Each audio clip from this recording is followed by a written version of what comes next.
कितने पन्ने होते हैं कॉन्स्टिट्यूशन में? कितने कितने? ऐसा मोटा करके मत बताओ, पेज कितने होते हैं? हाँ, रोज लेके घूमते थे, कभी खोल के पढ़ो तो सही।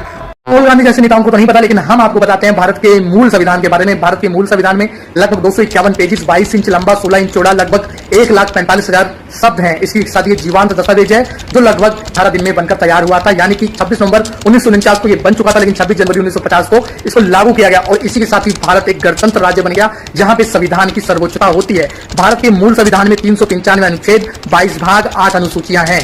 और इसका आधार मतलब कि भारतीय संविधान के बनने का मूल जो आधार है वो भारत सरकार अधिनियम 1935 है। सभी विधानसभा का गठन 6 दिसंबर 1946 को हुआ था और इसकी पहली बैठक 9 दिसंबर 1946 को हुई थी, जिसमें डॉक्टर सचिदानंद को अस्थायी सदस्य जो चुना गया था। 11 दिसंबर 1946 को स्थायी सदस्य के रूप में डॉक्टर राजेंद्र प्रसाद को। 1946 को संविधान सभा का गठन हुआ था। 9 दिसंबर 1946 को संविधान सभा की प्रथम बैठक हुई थी, जिसमें डॉक्टर सचिदानंद सिन्हा को अस्थायी सदस्य के रूप में चुना गया था। 11 दिसंबर 1946 को डॉक्टर राजेंद्र प्रसाद को स्थायी सदस्य के रूप में चुना गया था। संविधान सभा के जो उपाध्यक्ष थे हरेंद्र कुमार मुखर्जी थे।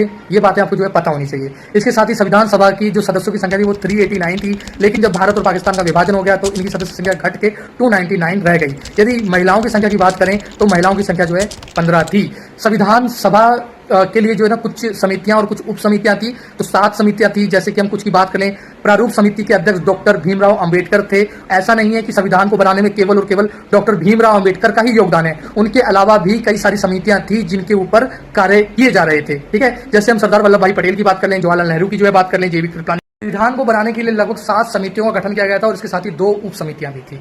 यदि हम बात करें संविधान सभा के अध्यक्ष की तो वो डॉक्टर राजेंद्र प्रसाद थे। संचालन समिति के अध्यक्ष भी डॉक्टर राजेंद्र प्रसाद थे। प्रारूप समिति के अध्यक्ष डॉक्टर भीमराव अंबेडकर थे। संघीय समिति के अध्यक्ष जवाहरलाल नेहरू थे। प्रांतीय समिति के अध्यक्ष डॉक्टर अपने जो सरदार वल्लभ भाई पटेल थे। मौलिक अधिकारों और अल्पसंख्यक के अधिकारों से संबंधित जो समिति थी उसके अध्यक्ष सरदार वल्लभ भाई पटेल थे। इसके अतिरिक्त राष्ट्र ध्वज से संबंधित जो समिति थी उसके अध्यक्ष भी डॉक्टर राजेंद्र प्रसाद थे। इसके अतिरिक्त जो है 2 उप समितियां थी, जिसमें मौलिक अधिकार संबंधित समिति जो है जेबी कृपलानी के पास थी और जो अल्पसंख्यक संबंधी जो उप समिति थी वो एससी मुखर्जी की जो है पास थी।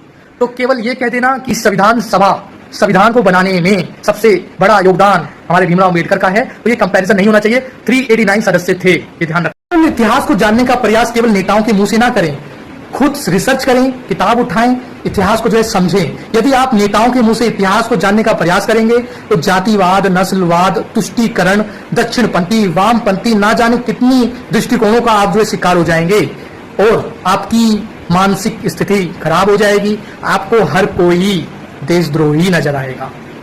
तो इसीलिए इतिहास को पढ़ना है तो ये नहीं कि कांग्रेस विचारधारा के दृष्टिकोण से पढ़ना है, बीजेपी के दृष्टिकोण से पढ़ना है, वामपंथी कम्युनिस्टों के दृष्टिकोण से पढ़ना है। नहीं, पढ़िए, समझिए, अपनी क्रिटिकल थिंकिंग का जो है विकास करिए।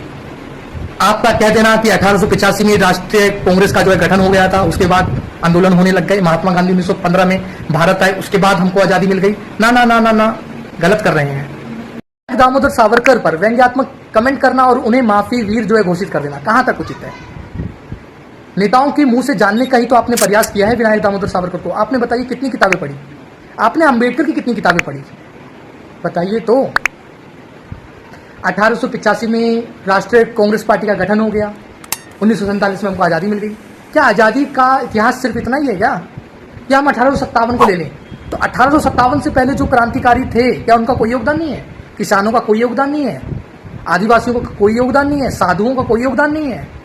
जाइए सन्यासी विद्रोह पढ़िए, जाइए फकीर विद्रोह पढ़िए, संताल विद्रोह पढ़िए, नील आंदोलन के बारे में जो है पढ़िए, मुंडा आंदोलन के बारे में जो है पढ़िए, मुंडा बिरसा मुंडा के बारे में पढ़िए ना, जाके पागलपंथी आंदोलन के बारे में जाके पढ़िए, तब आपको वास्तविक इतिहास पता लगेगा।